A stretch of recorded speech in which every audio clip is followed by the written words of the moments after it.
Assembly సాక్షిగా కేసీఆర్ పై CM Revanth Reddy చేసిన కామెంట్లను ఖండించారు బీఆర్ఎస్ ఎమ్మెల్యేలు.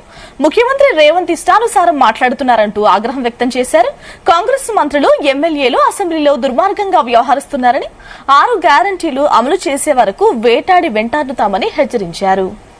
ఇలా తెలంగాణ రాజమండ్రిలో ఉంటే అది కేసీఆర్ గారు సృష్టించిందా, లేక 1100 సంవత్సరాల నాటి కాకతీయుల నాటి ఆ కళా తోరణం ఇలా వరంగల్లు ప్రజలకు, వరంగల్లు ప్రాంతమే కాదు ఈ భారతదేశంలో అనేక ప్రాంతాలు కూడా కాకతీయులు ఏలేరు. కాకతీయులు ఏలినప్పుడు వారు ఏ విధంగా పాలన ఉంది, ఏ విధంగా గొలుసుకట్టు చెరువులు ఇచ్చిండ్రు, ఏ విధంగా సంస్కృతి ఉన్నది, పెద్ద పెద్ద చెరువులను ఏ విధంగా తవ్వించిండ్రు, 1000 స్తంభాల గుడి కావచ్చు, ఇతర అన్ని కూడా ఏ విధంగా కోట, వరంగల్ కోట కావచ్చు, అవన్నీ చూస్తే కూడా చారిత్రక సంస్కృతి ప్రతిబింబిస్తుంది.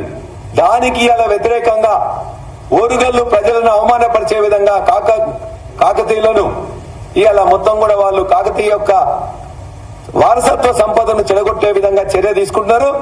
ఇది కూడా చంద్రబాబు అండుకో వాళ్ళు చెప్పినట్టే వీరు చేస్తున్నారు. ఇంకొకటి 450 సంవత్సరాల కింద కట్టిన చార్మినార్ మత ప్రతీకగా ఉన్నది, మత సామరస్యానికి ప్రతీకగా ఉన్నది.